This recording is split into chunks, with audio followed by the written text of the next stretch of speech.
go ahead and hit record. So all the members that are not here tonight will have the archives. So yeah, and we're going to kick off tonight with just a little 10-minute piece about what we're up to in LightNet. And Laura and Nadi were both part of our very first beta test. The idea was to figure out, could we help people make ET contact or deepen their contact? And could we find a methodology to do that? And what would it look like? And what would we do that? How would we do that if we could scale it really big? And basically the idea was that we knew that, making ET contact was outside of a lot of people's comfort zone. And it's really hasn't been taught consciousness in schools or classes. And we were sick of the old model where you get talked at. We were sick of this, and we knew that this stuff, consciousness in general, is so hard to understand that if you don't have a physical experience, you can't really understand it. And so we're trying to think, how could we do that? And we'd also studied the power of 8, and we'd studied how when you set an intention between one person or 2 people, 3 people, 4 people, even more, it ends up producing itself into reality. And so we wanted to create really deep friendships, and we wanted to be really experimental, and we wanted everyone to teach everyone, you know what I mean? And we wanted to see if we could lay down some tracks and statistics for the rest of the world. And I want to share a little piece. It's a little 8-minute documentary that we made about what happened. So here we go. You guys are the first people who've ever seen this thing, except for the people that were involved. So here we go. About consciousness, dimensionality, contact with ETs, angels, non-human intelligence, loved ones. How does this all work? How do our bodies work? How does our consciousness work? How do we understand who we are and why we're here? Well, I'm here to tell you about an incredible experiment we did with 42 people to find out the answers to these questions. We had read about ET contact everywhere, disclosures happening. We've been curious. There's starseeds, there's people seeing ships. The government is talking about all this stuff. But how would we get a direct experience? We realized that was the only way to really understand how this works, is to actually have an experience. And so we set out on a quest to create an experience and to make ET contact. And we had 4 guides do it in totally different ways. And we had 42 people get together and join the experiment. Okay, I'm Joy, and I'm 45 minutes northeast of Toronto in Uxbridge. Welcome everyone to this very exciting first session. At some point, people get it. It's like there's like a window that opens in their brain. In the first class, we talked about sort of like the dimensions and the veil a little bit, and we talked about why channeling works. And the message I got was to channel for you guys, so you can actually see it. Channel a message specifically for this group. And I'm here to tell you what happened was fascinating. We walked into these circles of 8, these loving groups, not knowing each other, from all walks of life, all ages, with a single intention, is to see if we could do it.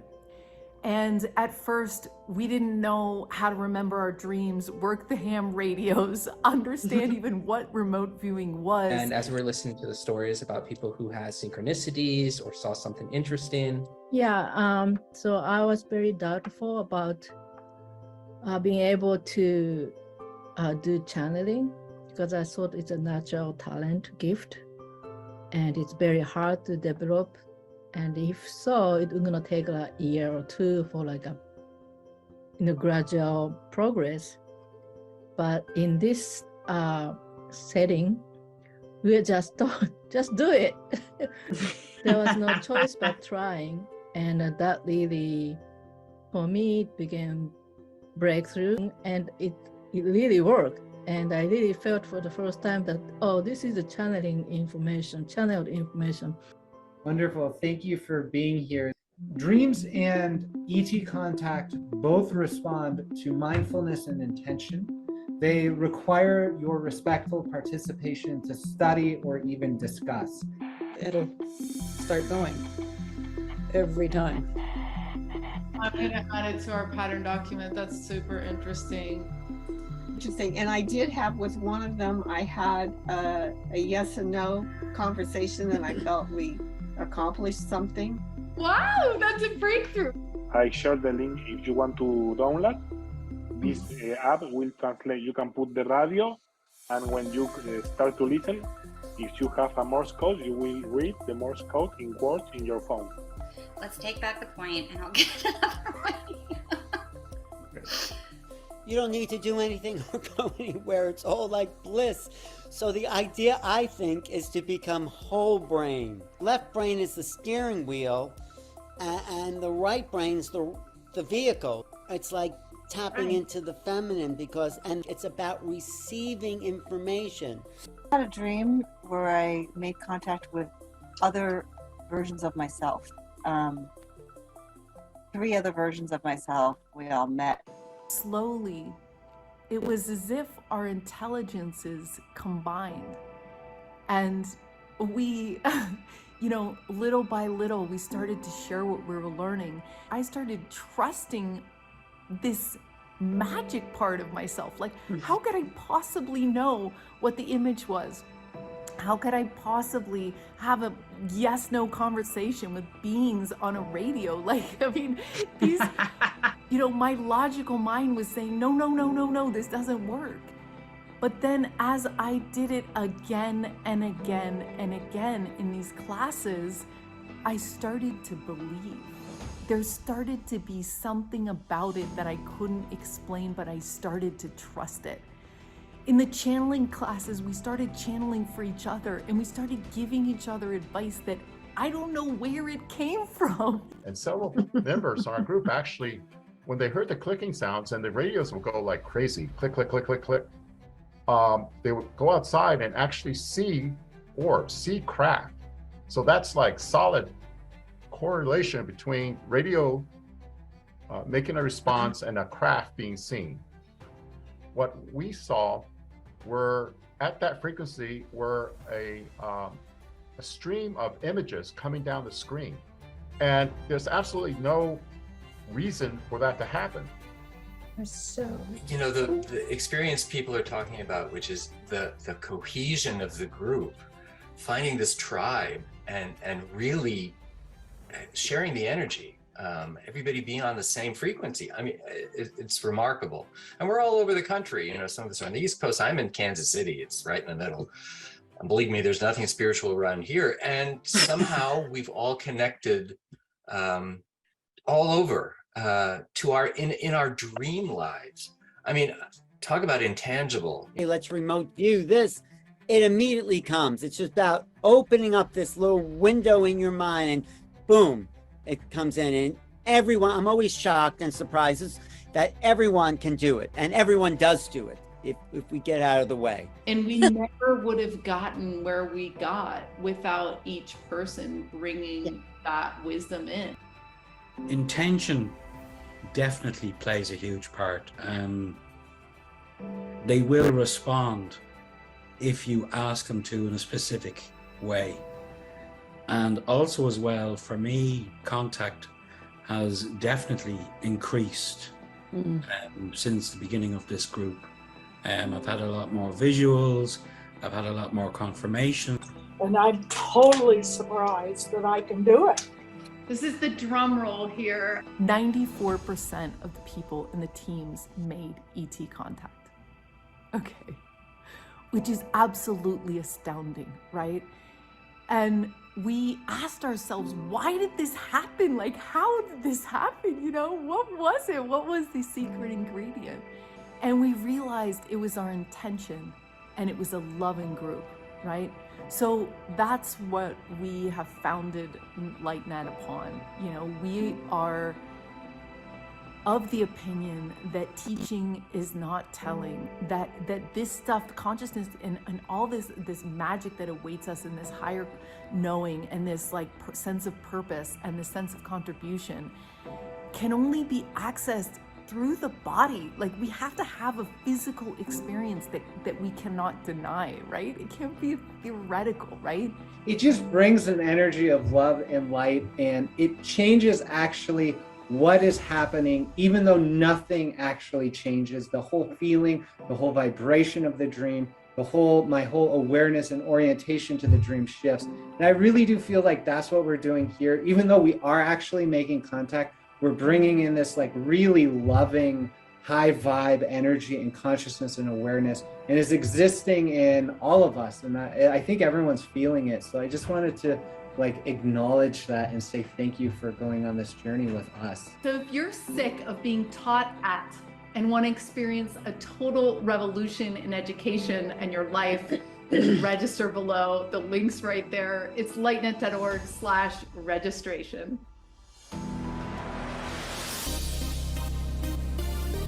Woohoo! Well done.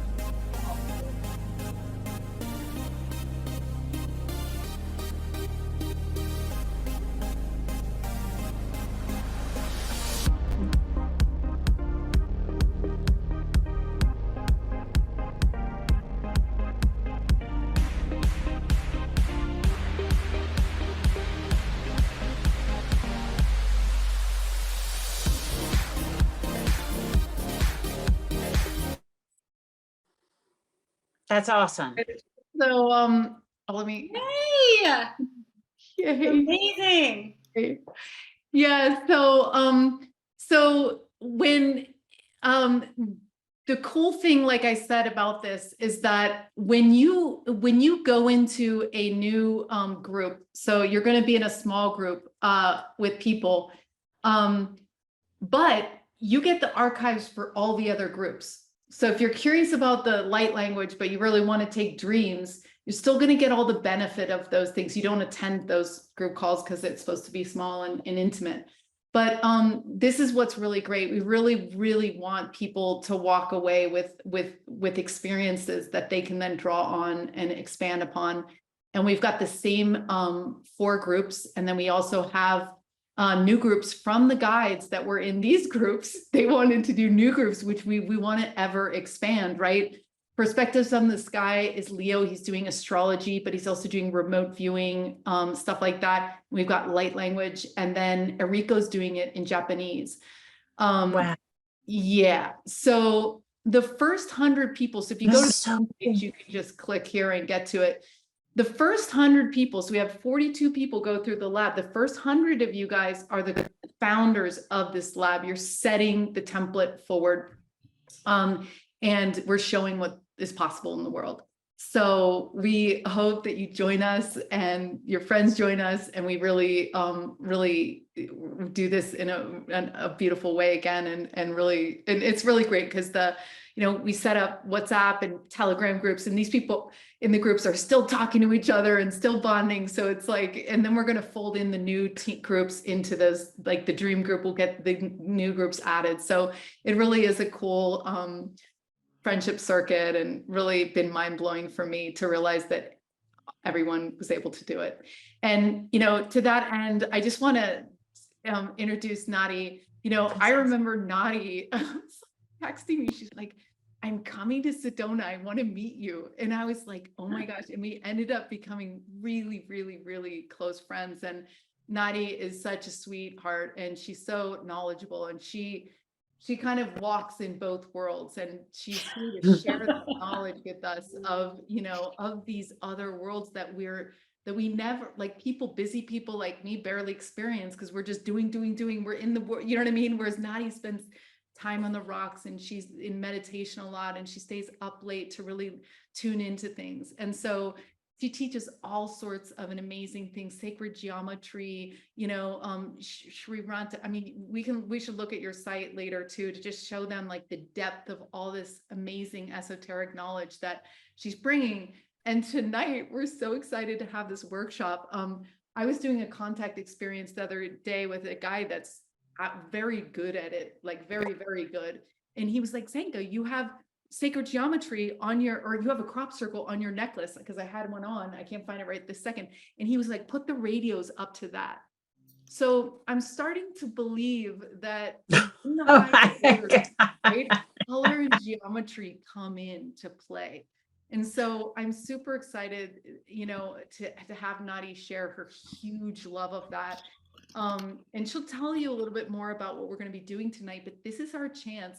Someone told me in the kitchen today at my house, they were like, we all know each other. If we're having a conversation together, all of us right now, it means that we have known each other before, and it means we're reminding each other who we are right now.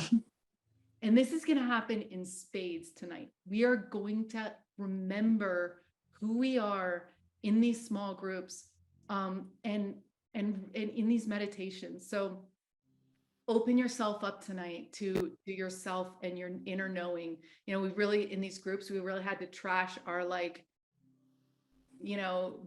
that part of our brains that wasn't opening. So tonight, just really dive in, and this is going to be a really special to our workshop, and we're excited. So Nadi, welcome. Oh, thank you for that wonderful introduction.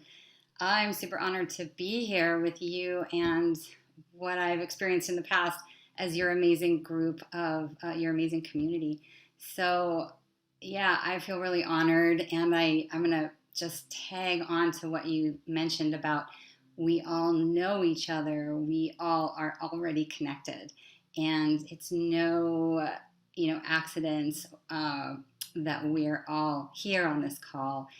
My belief is that we are all responding to the crop circles. The crop circles have brought us together, which indicates our higher selves, our guidance. So it's all about remembering. And that's my goal for the evening, is to offer opportunities to remember who we are, our multidimensional selves, remember that we're so much more than what we were told, and to remember each other, remember our community, remember that we are in this together, and to kind of break down that isolation of thinking this monumental task of being a human is a solo job. And so everything tonight is of the purpose of remembering. John Valo Melchizedek's school is the school of remembering. And I think all of us that are tapping into these esoteric and metaphysical teachings of light language, crop circles, channeling, and remote viewing, it's all helping us remember why we're here, who we've got on our support team.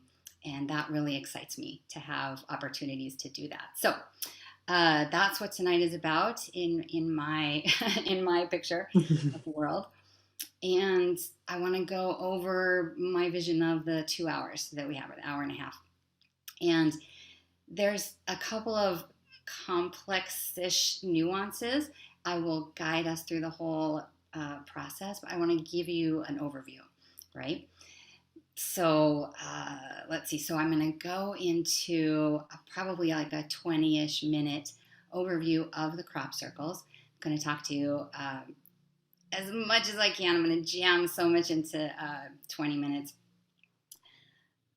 But there's only so much information I can share. And it's really not about the information. It's about the experience of seeing them, feeling them. It's exactly what Zenko was talking about in her video. It's like there's nothing more powerful than sitting and having that physical embodied experience. So actually the crop circles are going to facilitate that.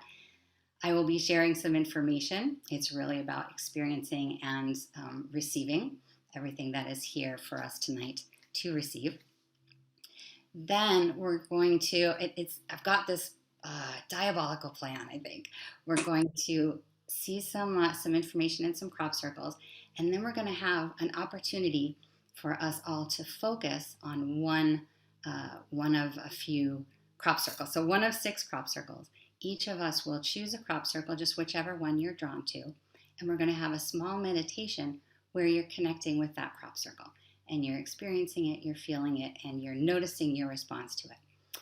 And then that activation is going to lead us into a briefish meditation where we're going to connect with other aspects of ourselves that are here to assist us in our human adventure, and here to help us remember our mission, and here to support us with how to do it. So we'll have that meditation, and then here's the tricky part, tricky, not tricky. We're going to go into breakout groups based on the crop circle that you chose to meditate with. Ah, So this is that's us cool. coming together, orienting around a common theme. You'll see it'll all emerge. But the reason I'm going over it is because it's a little trickier to put us into breakout groups, hand picking in response to the specific crop circle. Right. So as we're going into the breakout groups, Zenka and I, probably just Zenka, will say, how about that crop circle? Who was working with that one? So just leave your hand up until we can get you all plugged in.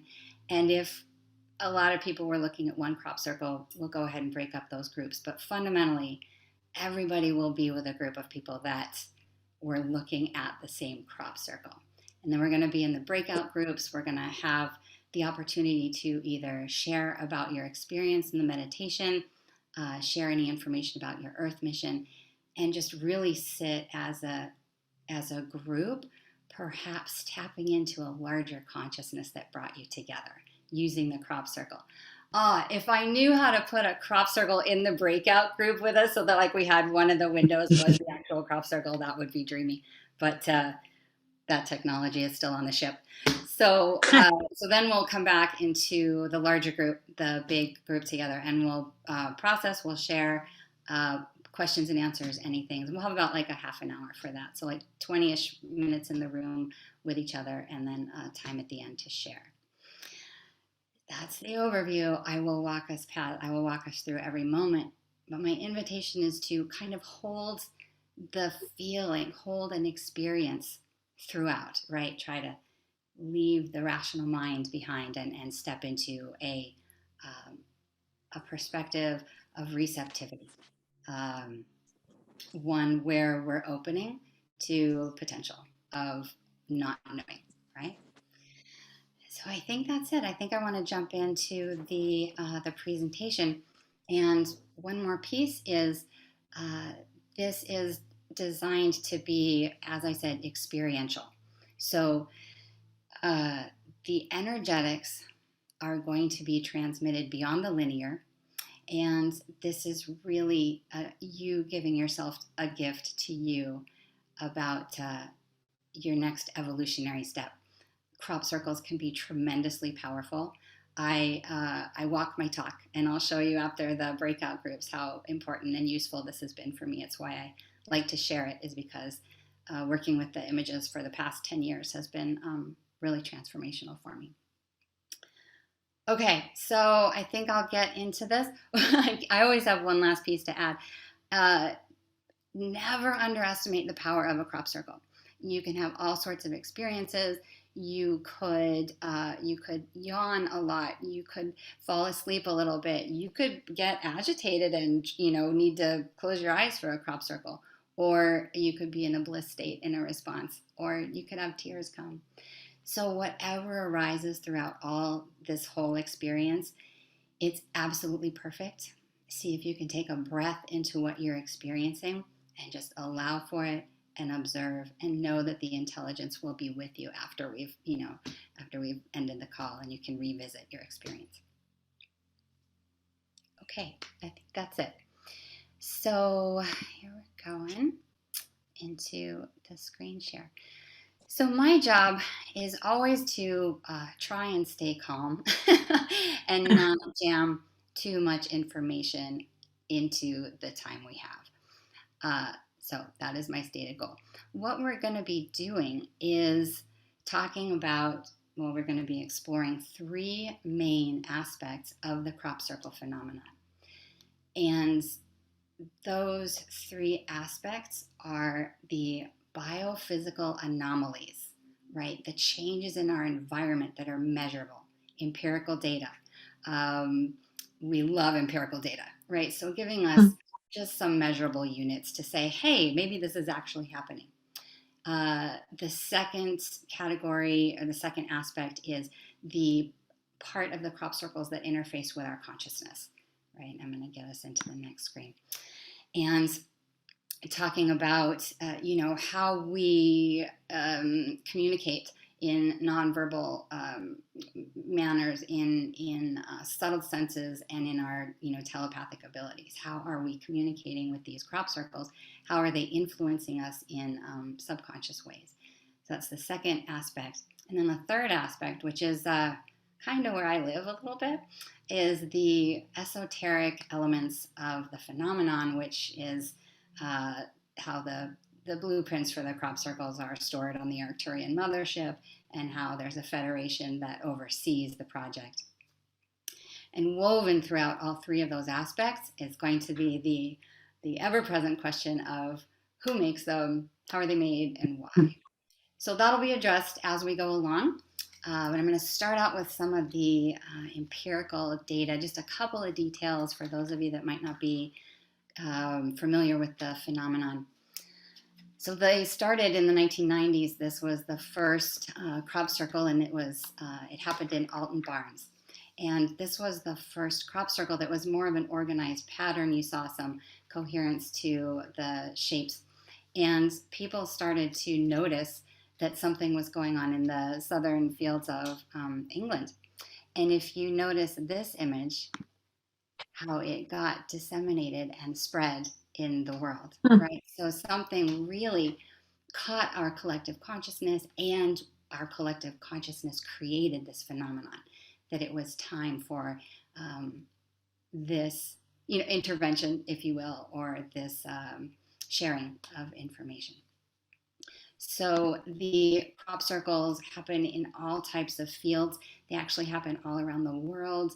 They happen in a concentrated, like 96% in southern England, in the counties there. And that has to do with so many factors: ley lines, consciousness, geology, relationships to sacred sites that are also based there for the same reasons. But that's its own study. But, it's important to say they do happen everywhere. They happen in fields, all kinds of fields. Here's poppies where they've been kept alive. They happen in wheat and rye and canola, corn, trees, all kinds of crops when they're growing in the season between early May and late August. That's when we see them. And in terms of, that's what kinds of crops that they show up in. And then there's the measurable evidence that some type of technology is being used, right? There's a lot of differences that you can see on the ground with genuine crop circles versus ones that are man-made. There are certainly both.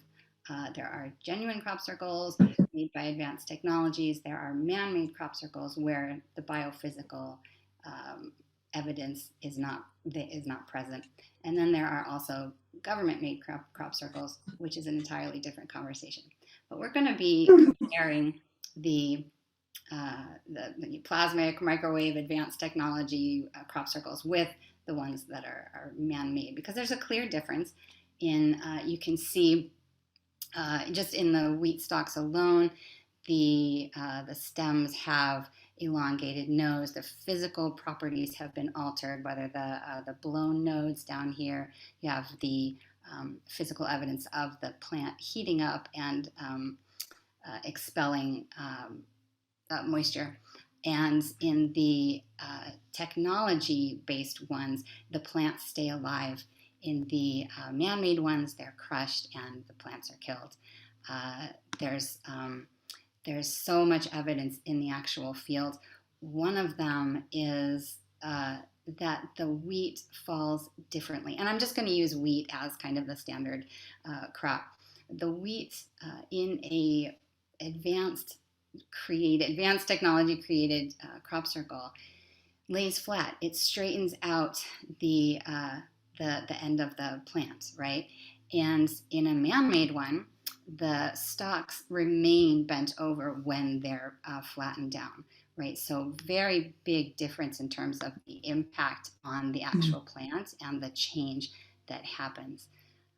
So that's one big hallmark sign of the different mechanisms by which they're made.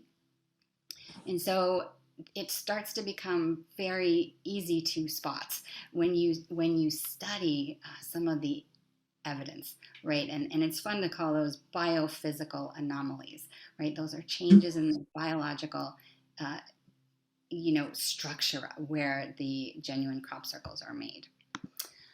So we had genuine crop circles, and then we had the man-made crop circles that were an attempt to create a disinformation campaign. It was an attempt to suppress and cover up the amazing intelligence that was being encoded in these crop circles that was coming through. People were having extraordinary experiences on multiple levels.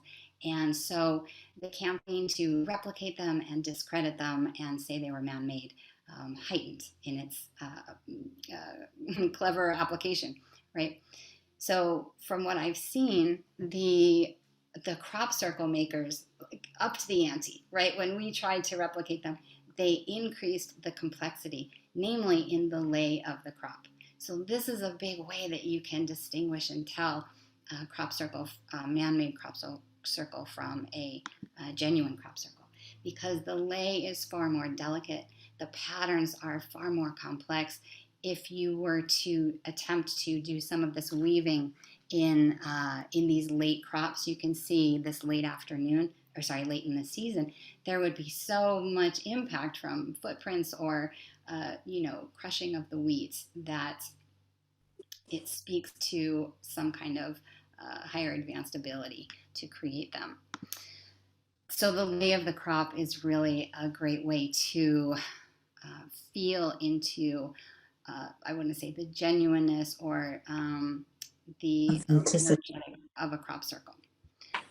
And I'm gonna move through so many of them just to give you flashes of the variety that do exist out there. But there are entire crop circles made of lay formation, right? And so just exploring the different aspects of them can really reveal, the authors, so to speak. The second biophysical anomaly, the second aspect that we can study that really sets the genuines from the man-made apart is the phenomenon of ghost circles, right? These are the circles that have the remnants and the imprint of the pattern show up the next year. And what this has to do with is that the structure of the soil has been altered, right? So something fundamental has changed that stays in the crop that you can imagine a man-made sort of tamping down of a surface area would not have this result, right? You wouldn't get that carryover. And so that's another really important point, that I like to focus on when I'm saying, gosh, there really are differences between man-made ones and genuine crop circles. So we've got the lay of the crop, which can show us a lot about the origins. We've got the ghost formation, and then later in the phenomenon, right? We started to get 5 or 10 years into it, and it became really clear that the phenomenon was best viewed from above. So we started having a lot more aerial traffic, and people could track fields that were empty and then fields that very, shortly thereafter had a crop circle in them. So, this one I believe was in a matter of an hour that it showed up, broad daylight, right across from Stonehenge. It kind of couldn't be more attention getting. And so the timing and the placement and the delivery and all of these attempts to tell us that there was so much going on, so much going on, and so much more going on than the idea that these were patterns being made by humans. Hang on a second. That one throws me off a little bit. So we've got these incredible formations coming in. People are having incredible experiences, and then you're starting to see a rise in humans trying to discredit that. That is a long-standing pattern in human history. We know throughout all sorts of advanced disciplines, technologies, they've been repressed. It's the same phenomenon here. And so part of why I like to show, just share a little bit about the biophysical, the measurable differences, is to help to expose that there are really, really clear empirical differences. And yes, both exist. It's not like they're all man-made. It's not like they're all plasma made with light technology. Some of them happen in many different forms, and I'm going to keep going. I want to keep an eye on the time. This crop circle happened in 3 different stages. And this is just to share some of the fascinating aspects. And this one, truly, when that code came along, I think this was one of the first crop circles that had this type of communication. And many people who could see light language or multidimensionally or could see on other levels were talking about how these were light glyphs that were blipping in and out of time and contained so much information that we weren't quite registering. And I was so moved by this one that I realized I needed to draw it. And so I'll just put this plug in. If you are drawn to, no pun intended, the crop circles, I want to encourage you to actually draw them, because the activation can just be next level. It has been for me. So there's a few of these with these codes. They're very powerful to work with, and I don't claim to know what they say, but I know that other aspects of me do. And so if you remember the movie Contact, it's very much like that, where we were given a code to decipher, and we're doing the best that we can. And that code contains incredible technology that can help us connect with our galactic community. We're not going to watch it. So moving into, hopefully that's a tiny little taste of the evidence, right? Then we're going to move into the second piece, which is the consciousness, right? The geometry, the crop circles and the geometries are interfacing with human consciousness in very, very complex ways that we're starting to understand. Part of how that happens is through geometry, right? Now here's a circle. You can kind of see the subtle lines, the underlying geometry, sort of to indicate that when you just see a circle, there's really so much geometry going on underneath. And a lot of the times when you see an outward geometric shape, there are invisible underlying geometric patterns that can be found with dowsing and with doing some mathematical application and extending geometry lines, squares, triangles, pentagons.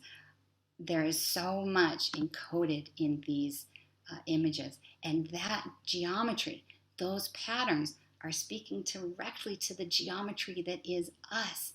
And so you've got these perfect harmonics that are, creating harmonics within our system. So that when people are going into the crop circles, they're having these experiences of expanded consciousness. They're having experiences of opening to direct guidance, being, taking journeys onto the ships, going out to their galactic consciousness and connecting with information and intelligence and receiving life-changing downloads, extraordinary information that results in spontaneous healings, right? People, all kinds of chronic illnesses or instabilities, addictions, anything, so many stories of people coming in and experiencing the energetics and the subtle codes that are imprinted in these geometries that we can't see with our physical minds, but that are helping align our systems, right? It's really extraordinary, and that's part of why we've referred to it as advanced technology, right? These formations, they are transmitting information that knows how to work collectively as well as individually. So it knows how to work with our biochemistry, our psychology. It knows how to match where we are and invite the next level of expansion. So this is the crop circle's purpose, right? Is to help us evolve into our next, expression, into our multidimensionality, and into our true purpose. You know, this is my perspective. And this is an example of the interface of consciousness, where so many stories where people would come to the fields asking to see a certain shape, and it would show up. And this was a molecular physicist who came asking for a demonstration of, oh boy, what's the word? I always blank on this. Propulsion, magnetic propulsion. You see the polar opposites generating charge, and in here, I love it. There is a little ship in there, but this would be the call and response of his request. And so, you know, how that's happening, we don't quite know. Some probably know, and again, maybe we don't need to know. I want to encourage us not to need to know, right? Because that's when we open to whatever is happening when we are dialoguing with these images. You know, and there's so much available to us if we connect with the parts of us that want expansion. I think that the crop circles come when we are asking for the next level of our consciousness, when we are asking to be of service. That's a big part of when they came to me. They came to me in a massive transition, and they guided me in ways that I just didn't know. It's always a theme, you know, the fact that we don't get to know. And, you know, there's a lot of information talking about how crop circles are here to assist the evolutionary process of our, you know, human mind-heart connection. And part of the information that I work with that matches what I feel about the crop circles is channeled information from Judith Moore. In her book, Crop Circles Revealed, that she wrote with Barbara Lamb. She goes into talking about the more esoteric aspects of the encoded information. She channels an entity called Leolin, who is a keeper of the records of Ra, and who knows the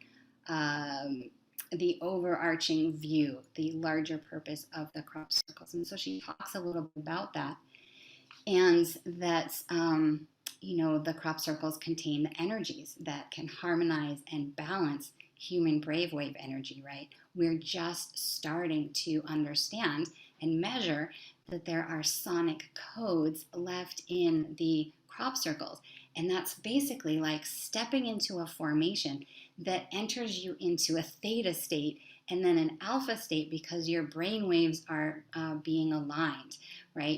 The hemispheres of your brain are being aligned, which is going to help us receive more information that's imprinted into the formation, right? So we go in and the technology helps us receive. And part of what's in there to receive are star glyphs, right, that are conveying information telepathically, that opens our brains as transceivers, you know, as receivers of higher consciousness, right? This is big stuff. And the star glyphs and the light codes, our subtle realms are responding. And again, the more we can set the mind aside and allow for the feeling experience, you know, many of you looking at this crop circle is taking a breath and just noticing if any feeling response occurs. There is light body activation happening.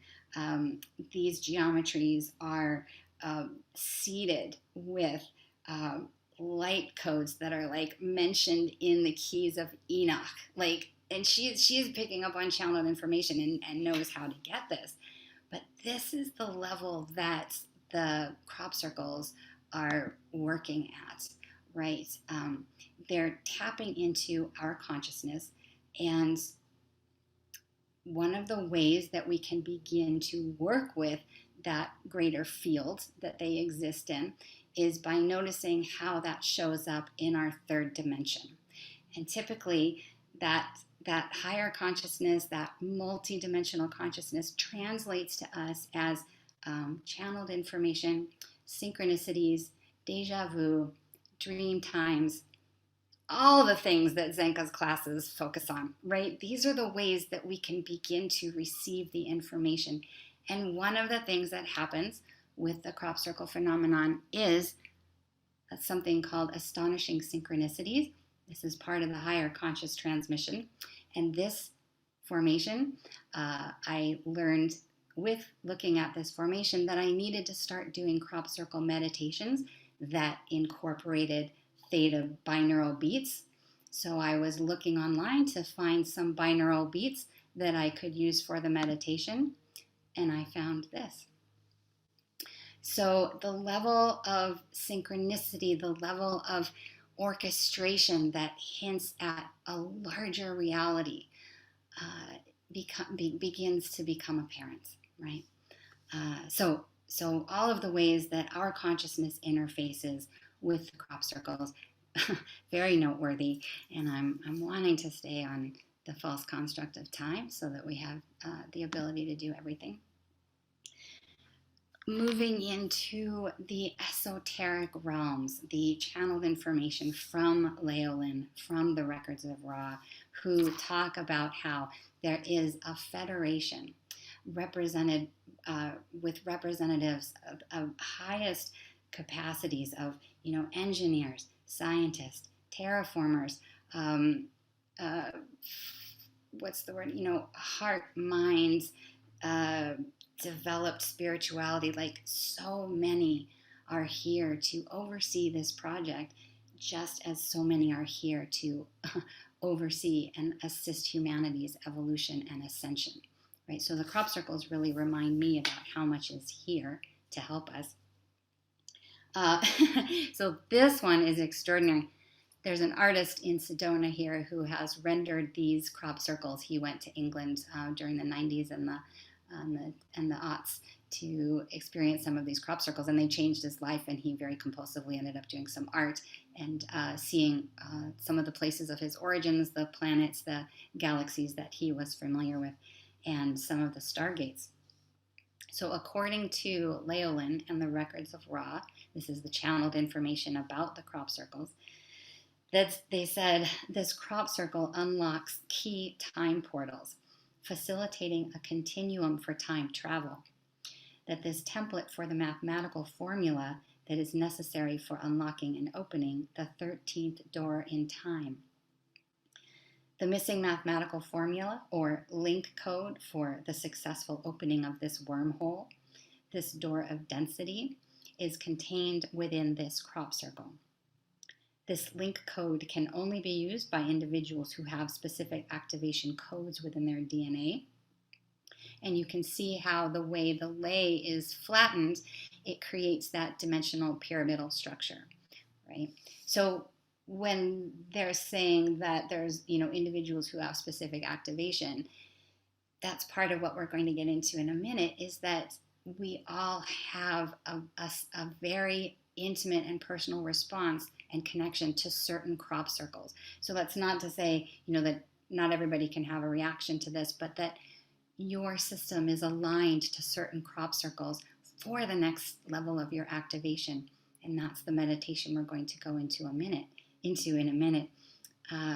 But this is the level of where these circles, how they're encoded. And that the crop circles have arrived to infuse a new frequency of light, vibration, and energy into the planetary grid. And the ley lines shifting our light spectrum into a higher frequency, right? That's part of why they're in southern England, is because you can think of England as the ear of the planet. And in the acupuncture, Chinese medicine perspective, the ear has access to all of the rest of the body, our planetary body. So by imprinting these and offering them to the planet and to humanity in southern England, they're sharing the energetics planetary wide, right? They're influencing the grid and shifting the electromagnetics, repairing the electromagnetics that are damaged by, harmful environmental practices by humans. The geometries in these, as I mentioned, this one has this incredible, this is a decagon. This is a 5-fold and 10-fold geometry. It's a hyperdecagon, I believe. Not that I really know what that means, but that's what I've learned. And the lay pattern around just has a level of complexity that's a little mind-blowing. But the crop circles, from the higher realms, the information coming through is that they can be stargates, interdimensional and intergalactic portals, and that they contain incredible gifts to humanity. Essentially, if we can tune in and open up. So, I think this is gonna wind up the crop circle presentation part of the evening. And I'm pretty sure I did that. I tried to put so many in. It's tricky to try and show. I mean, there's thousands. They've been happening for decades. So I want to encourage everyone, if any of these inspired you or hooked you, or if you had a strong reaction, please be in touch. I can share that specific crop circle with you in a little bit after the breakout groups. I'll show you how I've worked with specific images. And there were, just hopefully this blows you into the curiosity and inspiration to go look into the phenomenon more and open up to the activation that they provide. So this is what we're going to go into now. I'm going to pause the screen share. I'm always so curious to see how people are doing after seeing all the crop circles, but we'll wait till the end to have that experience. We've got thumbs up from Kathy. That's awesome. What we're going to do now is I'm going to guide us. You saw that slide of 6 crop circles. The invitation is to gaze and land on one that you are connected to the most.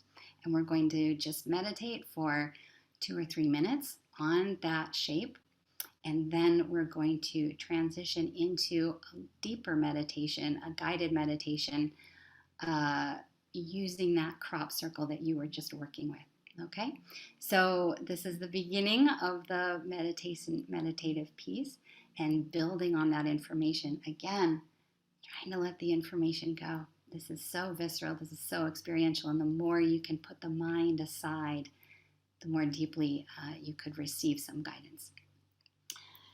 So I'm going to go back into that slideshow. And like I said, I'm so curious if there's questions, and that's a brain thing, but we will have some time to revisit at the end if our minds are even coherent enough to do so. So I want to invite you to close all of the windows on your, the panelists, maybe just reduce even me to the little bar. And so you can focus on the whole screen. And we're gonna just take some minutes to breathe and really integrate all of this information. So as you're breathing, let's take some deep breaths together, some nice deep belly breaths, really integrating everything. Just connecting with your body.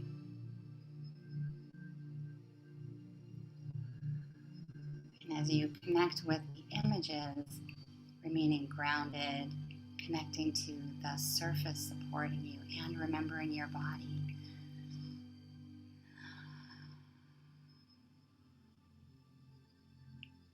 Taking nice deep breaths all the way into your legs, feeling your body while you feel into the different crop circles, and start to settle on one that really stands out to you. Just allow for the sorting process. Take a few minutes to appreciate each one, and then find the one that you're really drawn to. We'll sit and breathe with that crop circle. If you bounce around, that's fine too. There's no right or wrong way to do this. We're simply going into the activation process.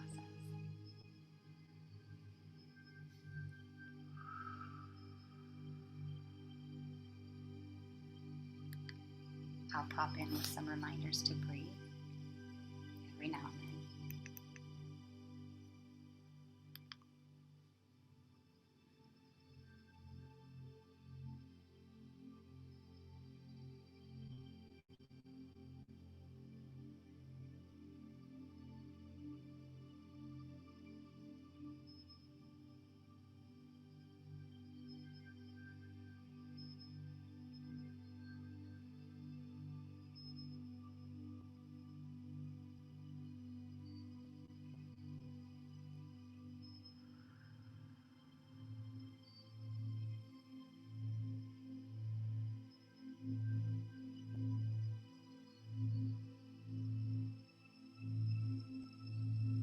starting to really focus on one crop circle and going deeper into that image, into the feeling, connecting with it, breathing into your experience.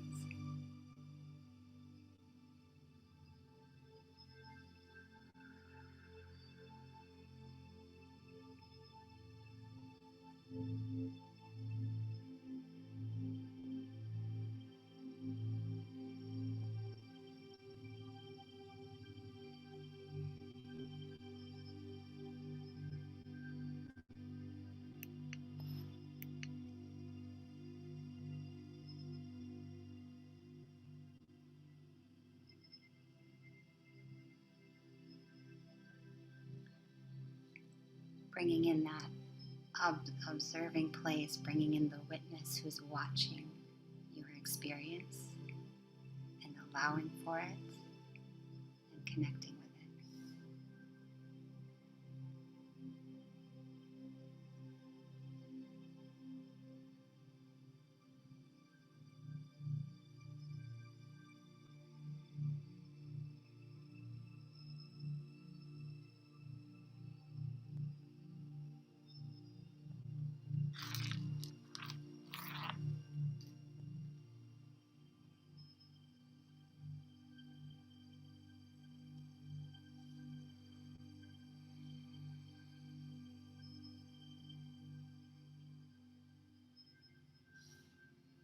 Taking a really nice deep breath, filling your belly.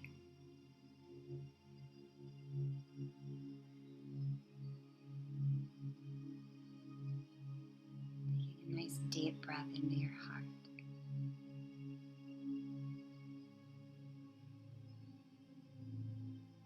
Letting yourself breathe into whatever you're experiencing.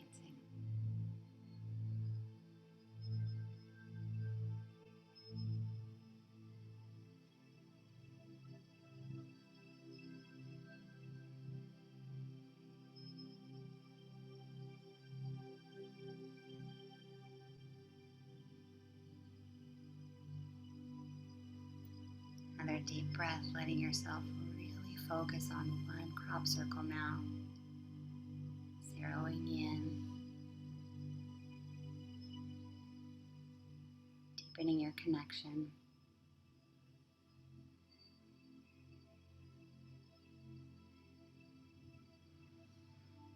Now we're going to move into the next part of the meditation.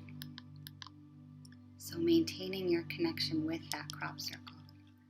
I'm going to change my audio so that I can speak quietly. I'm going to assume you can still hear me. And if possible, before we close our eyes, see if you can begin to envision yourself in that crop circle. Imagine that you are in the center. And as you do that visually, the invitation is to shift into the non-visual journey and closing your eyes and bringing your attention inward. Breathing in the visual of the crop circle beyond your 3-dimensional sight, tuning into your first eye, seeing the crop circle intuitively.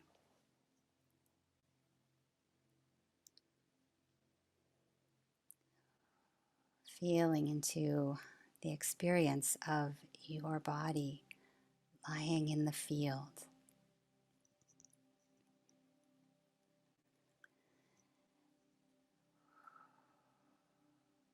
Imagining the environment as if you are there, a flowing breeze, the rustle in the crop with the breeze. Begin to connect and become the energy of the crop circle. Begin to feel the energy of the crop circle. knowing that at any time you can return to this image in your mind on the screen to ground. Allow your physical body to begin to shift and dissolve into the energetics of the crop circle.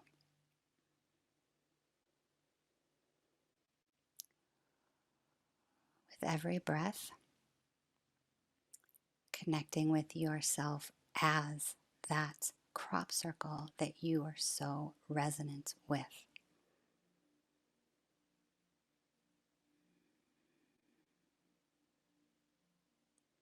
Notice your experience. Notice the energetics in your system. Notice information available to you.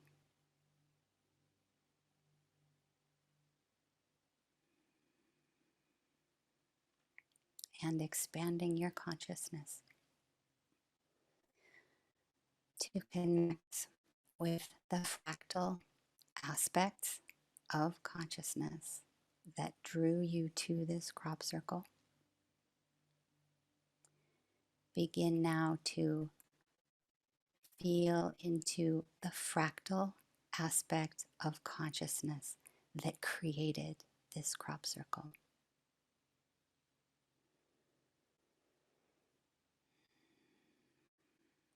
Connect beyond time that you are the receiver and you are the creator of this image that you are drawn to.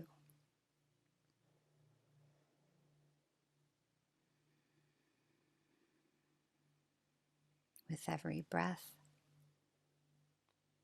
remembering that you are receiving the crop circle and that another aspect of you is sending the crop circle to you.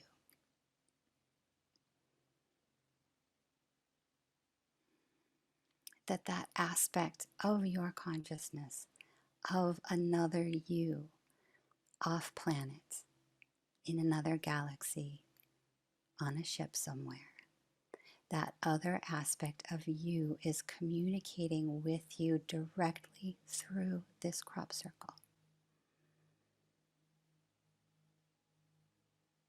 And you are in this crop circle signaling your receptivity that is being offered, your receptivity to the intelligence, to the information that you are sending yourself.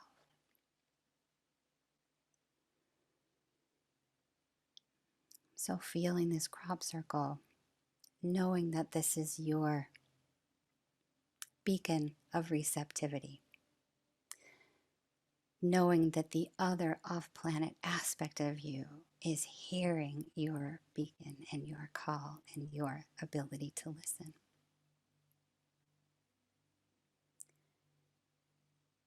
And that you have opened to the information coming from your other self.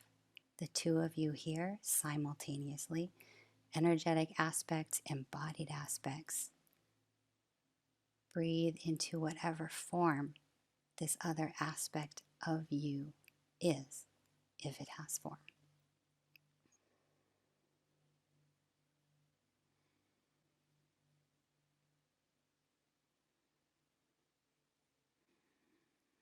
And you in this physical form, now in direct relationship with this other aspect of you in a different form, is signaling that you would like more information.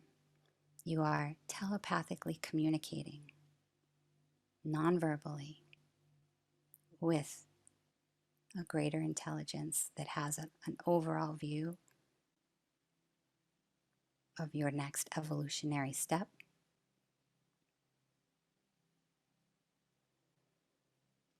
Take a breath into your heart, really feeling a sense of wonder and amazement to be in relationship with this other aspect of you that has information to share with you. to be in relationship with this other aspect of you that has precious information that can help you remember why you've come. This other aspect of you that wants to help ease your journey and appreciates your willingness to come onto this planet and be of service at this time.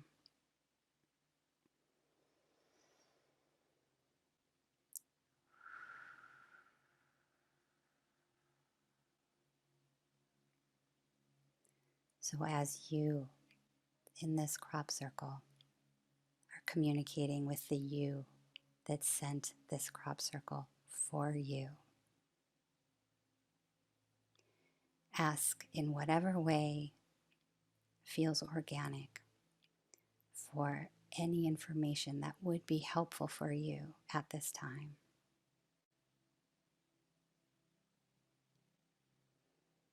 Asking about your team, your origins, asking how to receive more, whatever feels right for you, having a few minutes of telepathic transmission from this other aspect of you.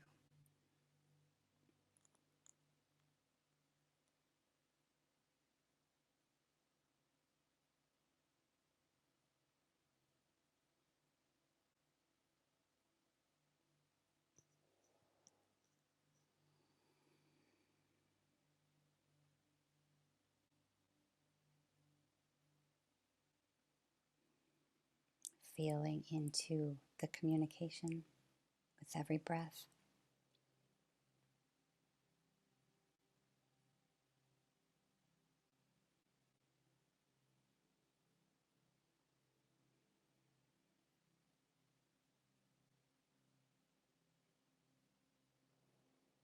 Intending that this information will be available to you in the perfect way.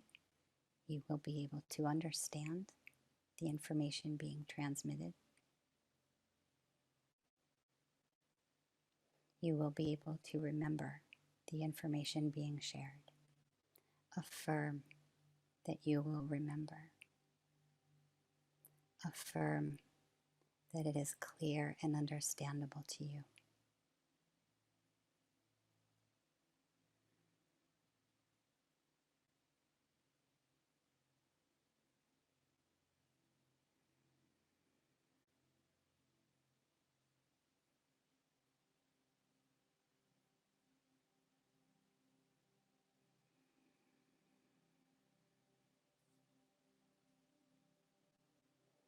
And releasing the construct of time, knowing that you both exist before this formation was made. You both agreed to both send it and receive it and call attention to each other. Call attention to the on-planet aspect of your consciousness and call attention to the off-planet aspect of your consciousness. This was an orchestrated arrangement between you and you as fractal aspects of consciousness.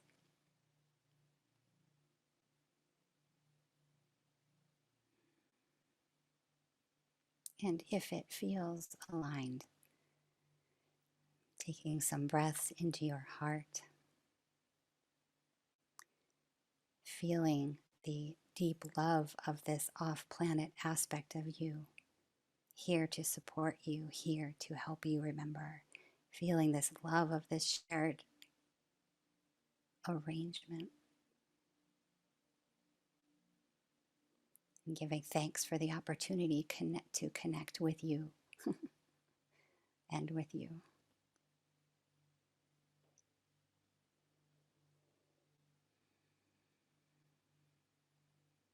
And beginning to return slowly back to this human aspect, knowing that whenever you want to connect with that off-planet future past intelligent aspect of you, you can revisit this crop circle and access that energy, that intelligence. It is a bridge now for you and your multidimensional consciousness. And use your breath to come back, slowly envisioning the crop circle again. Imagining and calling into your physical form the experience of laying in the crop circle.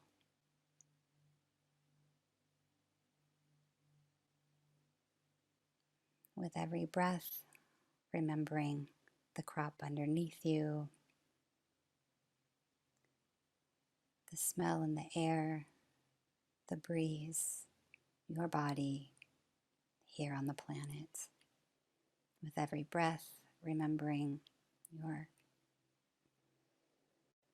presence, remembering your being here.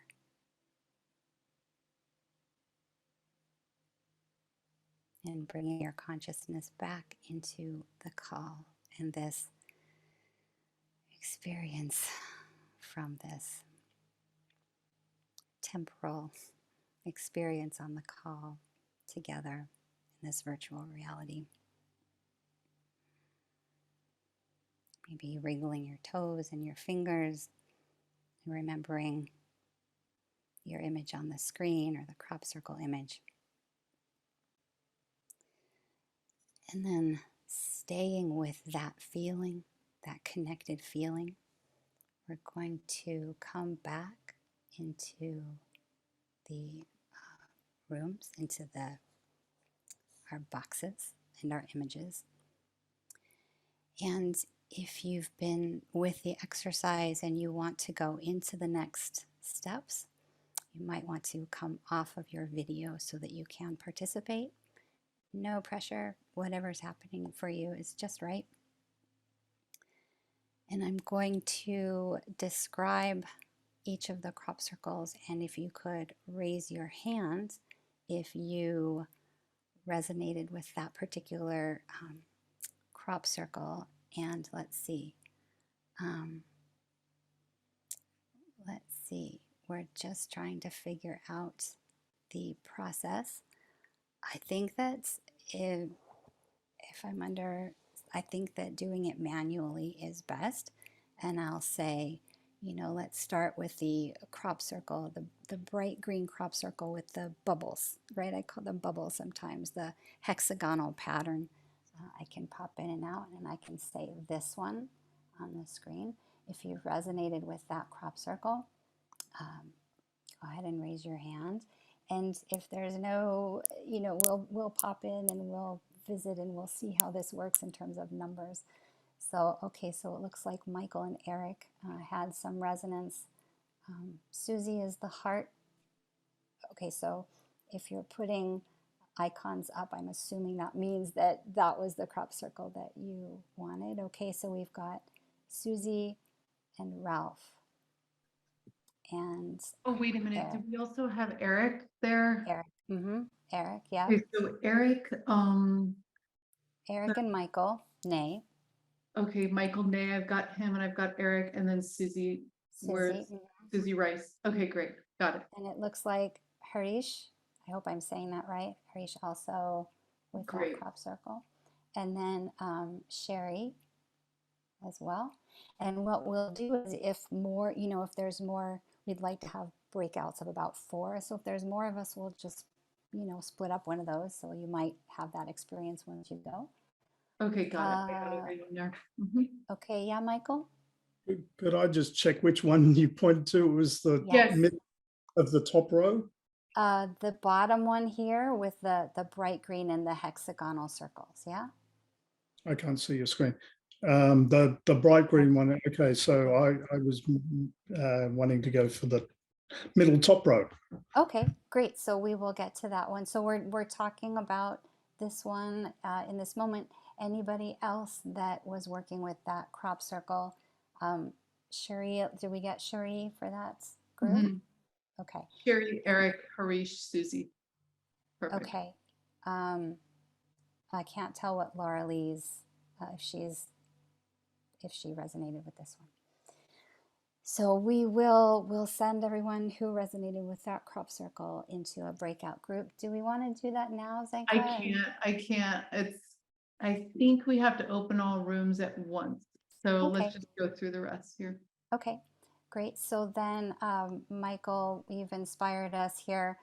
This crop circle in the top right corner, this hexagon, sorry, it takes a minute for my screen to come on. Working with this crop circle, if you want to raise your hand or put up an icon, we'll put you into your own room. And again, as we're figuring this out, it's a little choppy, but trying to stay with whatever energy you just cultivated.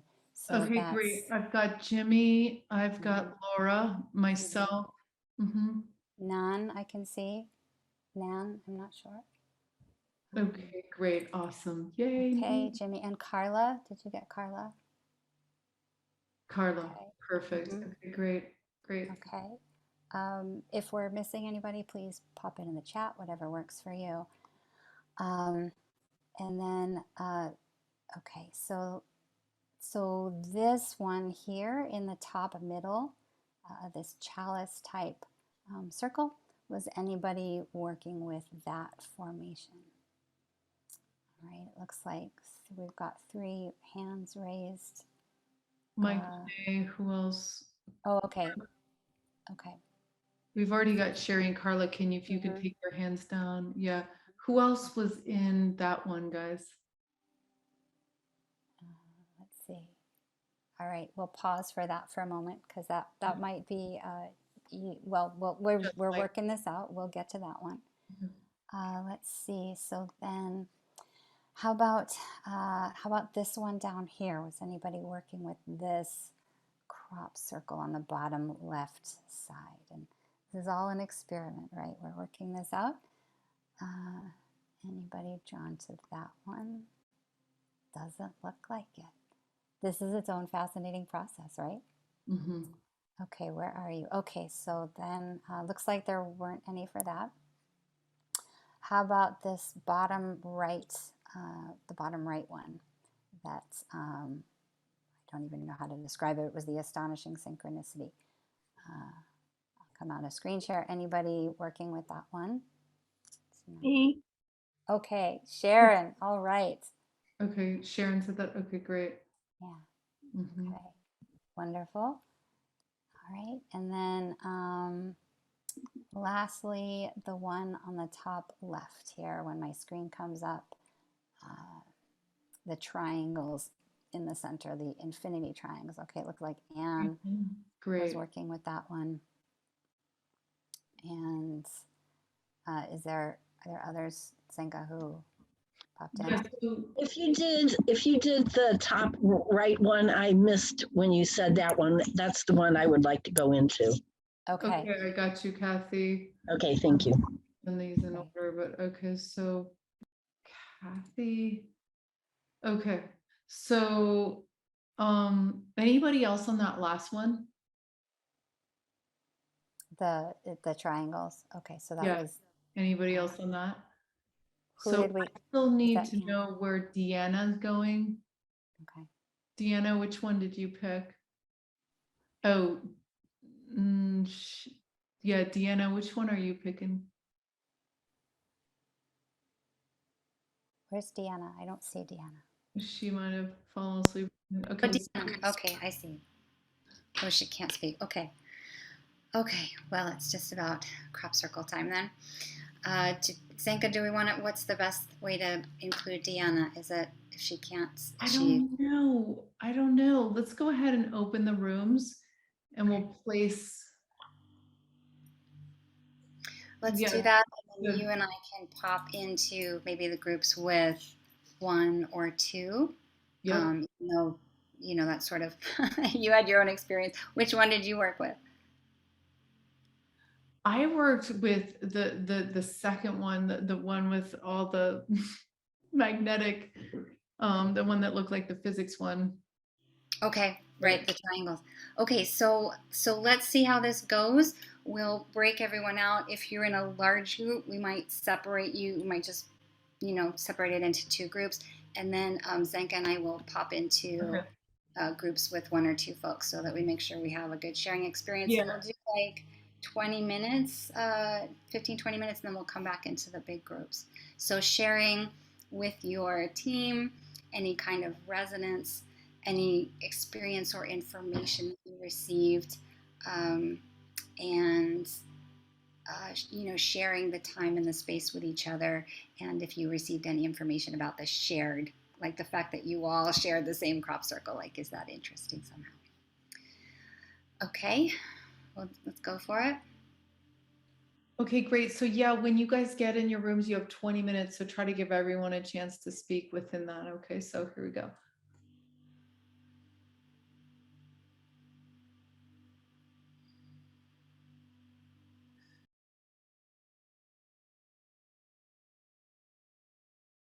I just felt sort of drawn to it, and then I sort of had like a recollection of like a an abduction experience I had, where then I could kind of see the beings and I could hear them, and I could like connect, like I could really hear them, and I could hear some of the sounds that I experienced, and then I just needed to like go into it, and I just could hardly stay awake, and I'm still tired, but and just like really intense. Like I just feel like tonight I'm gonna get messages in my sleep.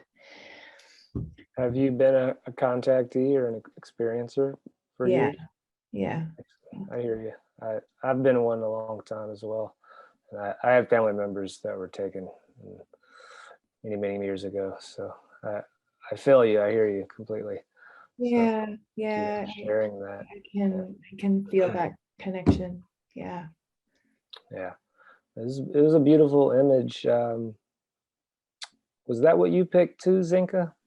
Yeah, so I picked the 2 too. And they were just showing me, they were like, this is the coherence lock that you guys all get into to realize that you're all one.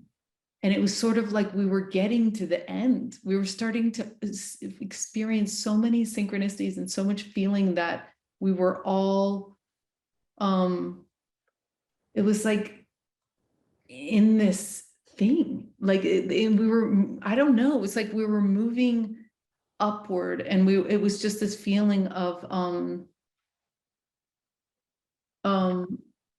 almost like a domino effect that was happening with everything, and it was like oh, and it was like we were realizing that we'd all come together, kind of. It was really powerful, it was really beautiful, it was really cool. And it was like, you guys brought the technology down in order to understand this and to lift. And everyone was coming into more and more coherence. And it was almost like, wow. And we were noticing that was happening. And it got better and better and better and better. And we were just like, wow. Kathy agrees. Yeah.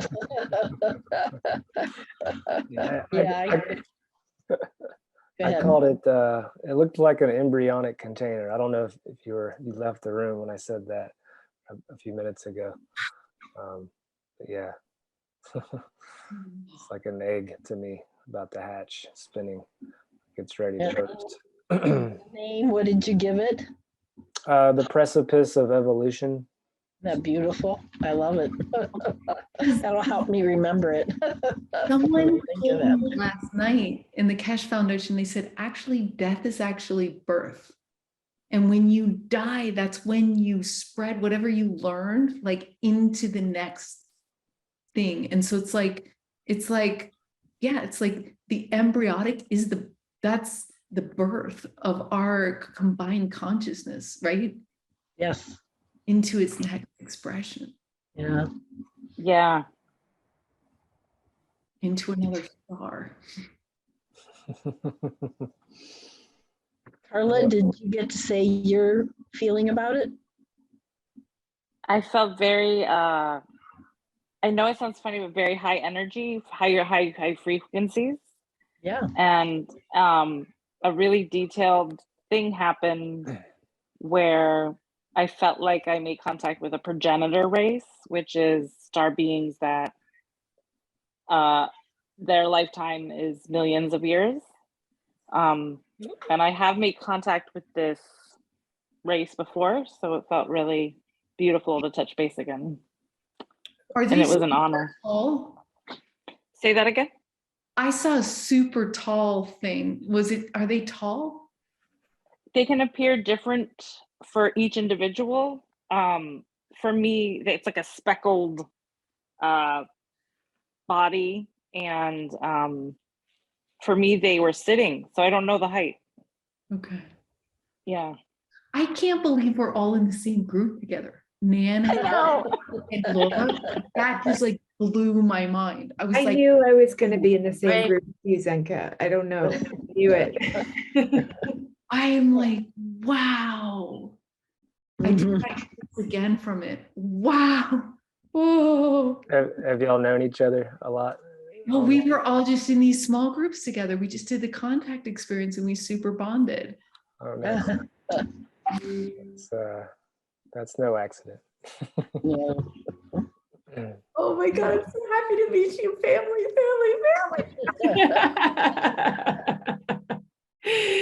I feel the same way.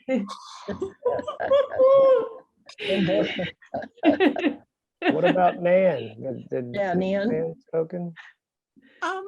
Yeah, I was going to say it was, some of the rest of you looked at each one, and I looked at and I was drawn immediately to this one. And then I thought, well, I need to really look at all the others too and see if I'm really still there. And so I went ahead and I spent some time looking at the others. There were some that I just, for some reason, I didn't really care for, a couple, and then the others were sort of in the middle, but I went right back to this one again. And it's funny because for some reason, when it came time and we were doing this, I thought Zinka's going to end up here too. Don't ask me why. But I just, that came to me. But anyway, I saw it as a web, and it was bringing everybody together. Yes.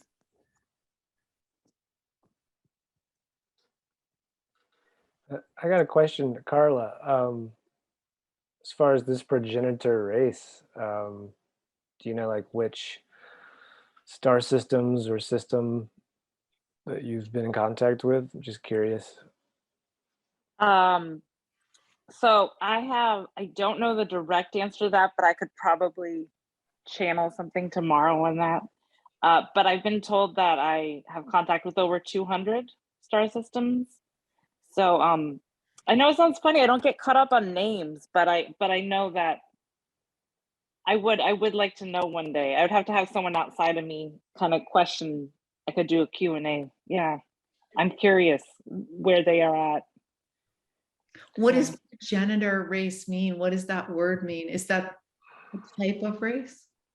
So they exist for millions of years. So like it would take 200,000 years they could build a craft that is conscious with a star, and they're just very, very advanced beings, most of them light beings, and they can appear as physical beings to humans. And the OGs, you could say, of star beings. Yeah, some would call them cedars. Yeah, or maybe even what does that mean? Yeah, what does that mean? I love this. I love learning this. What does that mean? Cedars? Cedar? Not cedar trees, like SEED, like they're seeding life. So progenitors, they're creating life, seeding life. Oh, I never heard that before. That's so beautiful. A lot of the cedar races apparently are in our own solar system now. They've returned not too long ago, last year. And so they've returned to, I channeled the same thing randomly and it got confirmed. by another contactee that I don't even know in person yet. But some would call them Elohim, so it's a common word we hear, which could be another way of saying Lyran and Syrian factions that kind of seeded life here. But there's, yeah, like you said, there's a lot of them, I'm sure. It's not just one or two. So there's other people there that know more of that galactic history, but it's out there, a lot of different viewpoints. So I looked up progenitor, and it says a direct ancestor, a synonym is ancestor, an originator of a line of descent, a precursor, an originator or founder. So that was kind of my idea of it. It's like the start of a certain line of people. Yeah, for sure. Sorry, I get a little 3D every once in a while. It's beautiful. One of the other things that was coming up for me is that I noticed that there was a a grid, you know, like a black and white grid in the pattern. And I used to, when I saw black and white checkers, I used to look up the time and look up the thing. I ended up seeing so many that was like too much to look up. But I believe in that code, that black and white checker floor, you'll see it in different places and stuff. I think it's like showing us that this is the canvas, right, as well. So whatever is in our hearts is what will spill into the reality. And so it reminds us that we're creators, right? Our emotions, our thoughts, all this stuff is creating always. It's like the substrate. It's like looking at the substrate. But that's so fascinating about the races. That's so interesting. Wow. Yeah, they call them founder races, some people, and and Lyrans would be considered, and Syrians would be considered that, you're saying? Lyrans for sure, where a lot of us started the human genome. Wow. I was in a ceremony, I think it was last year, and the medicine woman shifted into a lion form, her face, and later she's like, "Yes, I'm Lyran. I'm Anuhazi. Like, I'm one of the founders down here in human form now to welcome this age in, because this is why you came and found me." And I did go and look for her. Technically, I've been in contact with you for 15 years consciously, and I suppressed it for many years. Didn't know what to do with it, and so I think there's some truth to that. Some founding genetics in Lyra. A lot of people say that. So if that's true, then we all have that material inside of us. You know, we're all part many things. It's not just one or two star races. Mm-hmm. So it's just like Americans, where I'm Irish, Scottish, Italian, Sicilian. We're all God knows what. Mishmash of everything. Sure. When that truth comes out, a galactic 23andMe one day, we'll maybe be able to run it. So did you, or what were you going to say? I'm sorry, it's me? Well, I was gonna say, did you guys get the sense that we could push our minds through that, like that we could look at it, and then if our gaze became blurry enough, it would lead us? Yeah, it felt like to me it was the cube was coming out of the center. I could see it spinning. It was almost like spin these geometries within the outer ring, and it creates, like I said, an egg. So it like hatches itself. It's almost like we're spinning together, hatching collectively, as all evolving through. Yeah. Yeah, I noticed there were triangular patterns within the middle of it everywhere. I don't know how many. It was a lot. That was the cool part to me, the intricacies of the innermost sanctums of it. So I can only imagine being in it for real, if that's a real crop circle, would do. Yeah, there was a lady a long time ago named Patricia Corey who stepped foot in the crop circle, and Syrian Council started communicating with her. That's who came to me years ago, was those councils from that system. And so they taught me sacred geometry first, and then I found her book months later, and it was like so many of the same teachings. That race was good. Wow, what's that book name? Can we ask that name? Yeah, it's called The Syrian Revelations. Thank you. Yeah, she's written, I think, like 4 of them now. So she's out there. Wow, I'm there's one called The New Syrian Revelations. Is that it, or would it be the one? It's her 4th. Oh, wow. That's her most recent Syrian channelings, direct communications. But yeah, they're an intellectual bunch, I suppose. The Syrians, or some would call them Ashkeru in their native language. I've heard a few different native language names. I like Ashkeru. It sounds like that may be what they call themselves.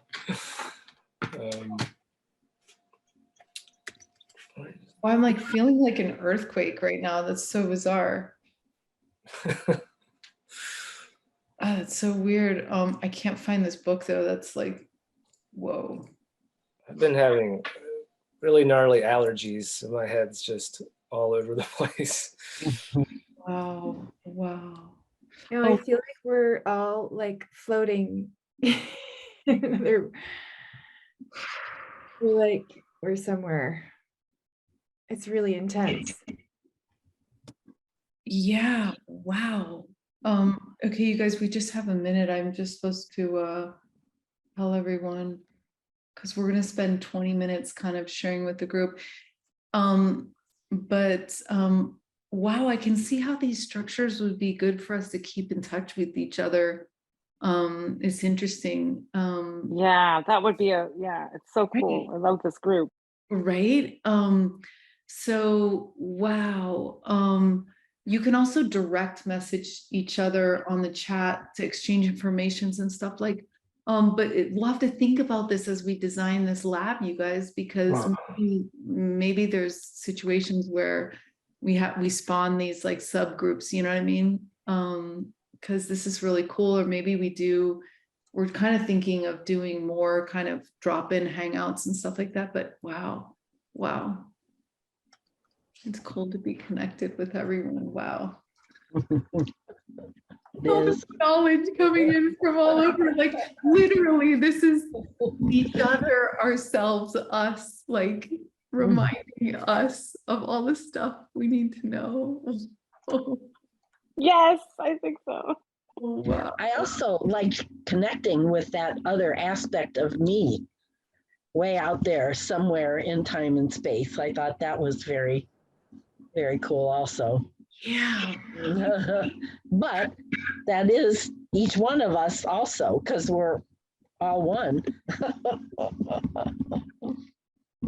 Wow. Yeah, our cognitive overlap and understanding is going to get more and more profound. And that's what I was shown. Like I said, like we all just go, oh, as we get to that, just that beautiful, like the tighter, the weave gets tighter and tighter. You know what I mean? One of the things I thought too is to make that process easier, you could number each of the images and then people can just put in chat which number they want to go to. That's what we'll do next time. Zenka and I were working it out, and we tried this way, and we'll maybe do that way next time. Thank you. And welcome back to everyone. Hey, Zenka, we all set? You're muted. Oh my God, that was so amazing. Oh, cool. I can't wait to hear about it. So we'll just open up the room, and I want to launch by saying, this is my room. And this is my crop circle montage. And this is me walking my talk. This is how I live. And I had the crop circles in the hallway the other day, and they told me they need to be in here now, so they're in here. Just so you know, it's a whole story behind this. I didn't go into my story at all, but happy to someday. So would anybody like to jump in and share their experience? Zenka, that was an exciting... We do want to see your website, though. Nadi was saying something. Let me, Galactic, you guys, I'm just going to do this real quick because this is her website, and it's Galactic Rose Geometry. I'll put it in the chat. But she does all sorts of different get-togethers, drawing, star beings, breath work, star glyphs. I don't even know what that is. You know what I mean? Like, so all these different things. So I'm going to put it in the chat, but Nadi's very prolific. So we were super excited that we were in the same group together. And Which one did you work with? We're in the second group, the top right one. Okay. Right, the diamonds and the hexagons and all that. And we were like, oh my gosh. Do you want to share more, Jimmy? Because like we actually figured, like, Carla, it was like literally, it was like all of our combined intelligence. And someone's like, oh yeah, this is the progenitor races, this is the seed races. Like it was cool the way we could piece our understanding together. Cool. Together. Sure. I for one, when I was looking at that particular circle, to me, it looked like an embryonic container. Others in the group, I think, agreed. I called it too the precipice of evolution. Noticed a lot of platonic solids, a lot of tetrahedrons, and I think, even Zenka and some others kind of clarified it even more. It was like we were evolving together, which is the same thing I saw, was this cosmic egg that we all are about to hatch. And so when somebody brought up the founder and seeding races, to me, that's kind of like they're here watching us about to hatch. And so it's a co-evolution. If they did indeed seed or genetics, they're overseeing us now. And maybe that is, like you said, the reason they're putting the codes in. It seeps in bit by bit, person by person. So that's my take on it. Cool. I love it. That's some deep stuff. You guys got the way. So it sounds like you spoke to like the fact that you all chose the same crop circle, like that there was some. These were the people on my small group. So these are all people that we just did the last ET. These are my people. These are my peeps that were in. No, what? Wait, yeah. What? Like, wow. Yeah, Nan, Carla, and Laura were all in my small group. And so here we are together again. Like, it's a double message. Like, doing the radios specifically? Well, I was in 3 groups, so I was in a lot of groups, but oh my gosh. In this group. That is outrageously awesome. Oh my gosh. That's so great. That's one of the things that can happen, but that is, oh God, that's so great. Yeah, anything about meditations or groups, I just want to say, Jimmy, and all of you, like everybody, this can be the start of an obsessive process. Like with, Richard Dreyfuss and the mashed potatoes in Close Encounters, right? It's like crop circles can inspire a type of compulsion. And I had that. I mean, I made stickers. I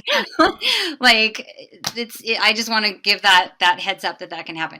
So anybody else would like to share your experience? I'm so appreciative and impressed that you all went for it and did it. So wonderful. I will. Erica, you're trying to unmute. Okay, here, Anne. So I was in the group by myself, which was anything but alone. Mostly the triangle one, it was, I think, in the top left. Mm-hmm. So I got some information about all of them. It has the little swoop things in it, but it's very definite triangle in the center. Uh-huh. Okay. Yes. Okay. Triangles within triangles. Yeah. Yeah. Sorry. Go ahead. So anyway, so what I got from that was that I got a little information on all of them, but this one was an entry, like a portal. And it was a library. And that whole thing going around, the kind of little parts that kind of make the wheel around it, what I saw was that was an Akashic record. It was the Akashic record of the land itself and all the humans that have ever been there. Because the south of England, most of these things are showing up in place. What I kept seeing were maps. I saw a lot of maps and a lot of different things about the maps. And what you were saying about that first one, the snowflake pattern, and he was saying it was the rebirth and stuff. I was seeing that the soil there has been regenerated and it's clean again, which is a very important thing. You know, in the maps that I'm seeing is that these circles are happening like in the old grid. I think carbon world and crystal world.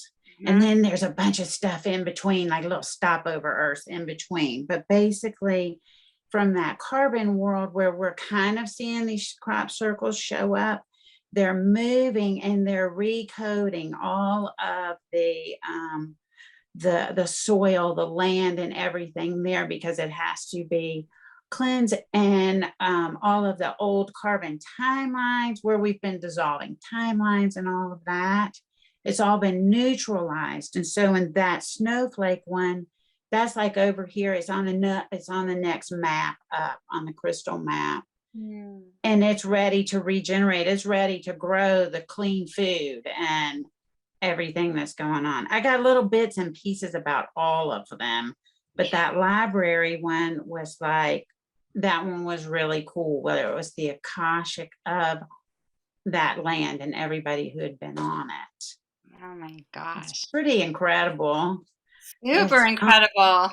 I feel like our goal was to have everybody have a couple people, and it sounds like it was just right that you had a moment to receive all of it and process they were like, I have all of these notes in my notebook. I was drawing pictures. I was like writing as fast as I possibly could. And I was like, okay, can I stop for a second? Because my head felt like it was like in a whirligig thing, you know. I didn't have mashed potatoes. I had a pen and blank paper. But yeah, it's very cool. It is very, very cool. Oh, and let me just real quick, that ghost crop. Yeah. That's where, okay, so the original crop circle, the first one that showed up, what I got was, okay, we rewrote the DNA and the crops and from the soil up. Yeah. It all got rewritten. The ghost crop, if it appears the second year, means yay, success, y'all. It's regenerated. See what I'm saying? Right. Yes, that makes sense. It's coming forward. It's bringing itself forward like it worked. I love it. Thank you. I love that. That's definitely making its way in. Oh, thank you so much. Yeah. I know we've tried to jam so much in. This always happens. I want to respect everybody's time, so we are going to try to end really sharp at 8:30. So if you just have a quick share, I don't want to rush it. Eric, were you jumping in? Oh, and Mark, I see you. So, Eric, were you trying to jump in or? Okay. I just wanted to say really quickly that we had a really good share, but to not, I can't say enough about Nadi. Zdenka, when you were sharing a little bit about her, she does do a lot of hard work and the crop circles. But I wanted to just show, I went big on my drawing pad now, Nadi. You inspired me to get a really big drawing pad because I done a lot of classes with her and just grateful to be on here. So thank you. Awesome. Thanks, Eric. We just have to keep getting bigger and bigger sizes, right? So glad you're here. That's cool. Yeah. If you guys liked staring at a crop circle, imagine drawing one for a couple hours and getting completely lost in that whole vibration. It's pretty cool. Yep. Mark, were you jumping in? Yeah. So the crop circles seem to me to be a form of symbolic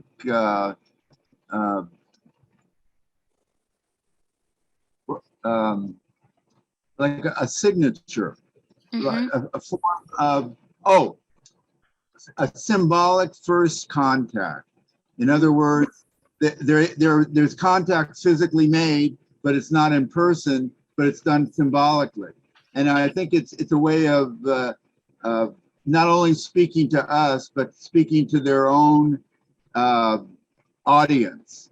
And that's what in a sense, I kind of see it too as a kind of a graffiti that they leave it for us, but also it's visible to whoever else is out there and watching. And it's like saying, okay, Earth, we came, we visited, we left our sign here, and we're signing, and I take it as positive. They're signing on to our destiny. They say, we like what you're doing. And, when you finally make it out here to be part of the bigger family, we'll meet again. And we were there once, and here's our signature, and we'll show it to you when we meet. And you'll say, oh yeah, we know you left it here. And so I think it's a very positive, friendly act.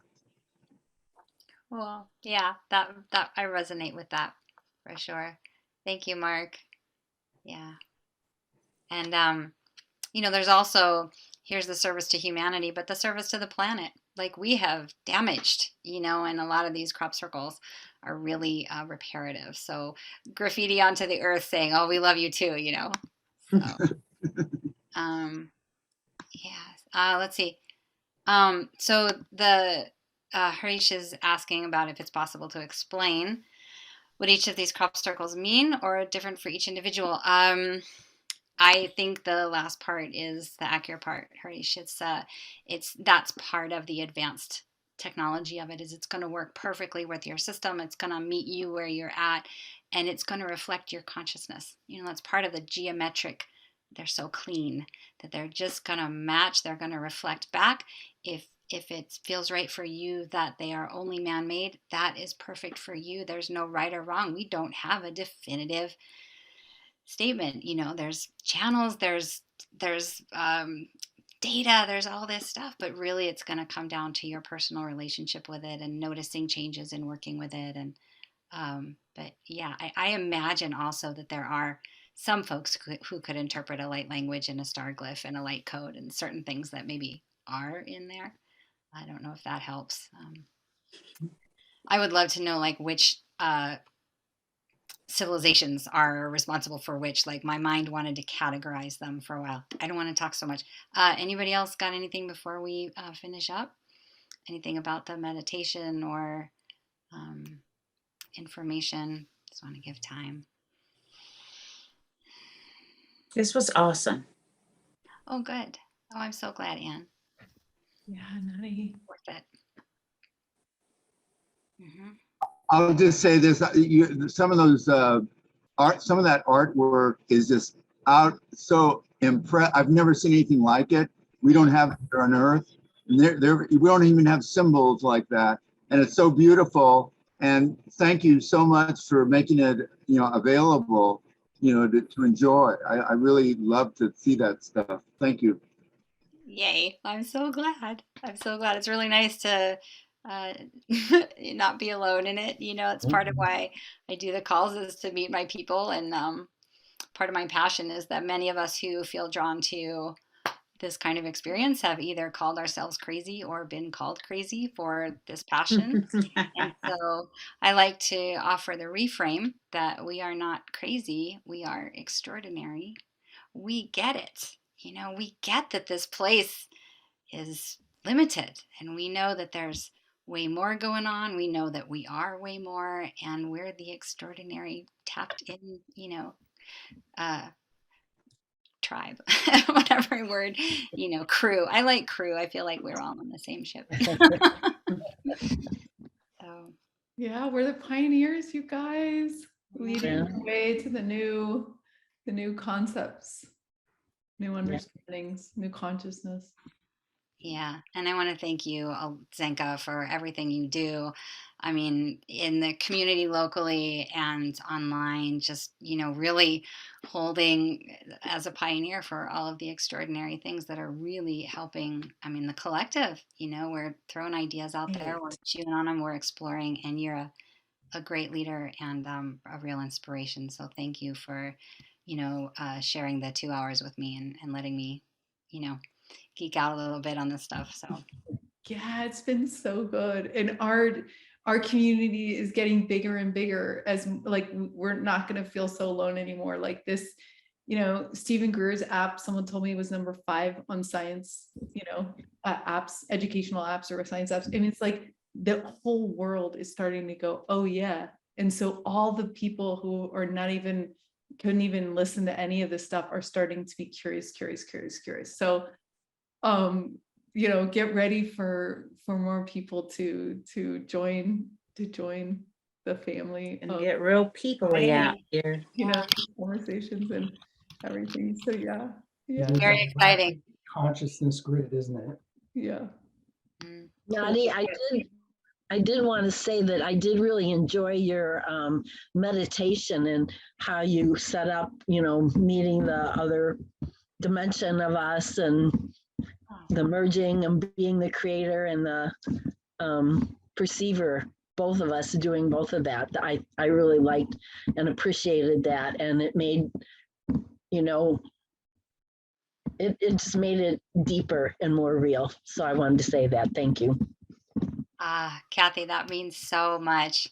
That just came to me last night sitting at a courthouse in Bell Rock here in Sedona. I had all sorts of visions of going to ships and going to all of this where my brain went and is like, no, you are sitting in it and you made it. Let's just talk about that. So thank you. I'm so glad that was your experience. Yes, thank you. Cool, you guys. All right, 8:30 on the dot. Yeah. Thank you, everyone. Quick question privately, Zenka. Yeah. Well, can I just hang on with you after we close? Yeah, no problem. Cool. Thanks, everyone. Okay. Thanks, Marty. That was Peace fantastic. out. Thank you. Thank you so much. Thank you. All right.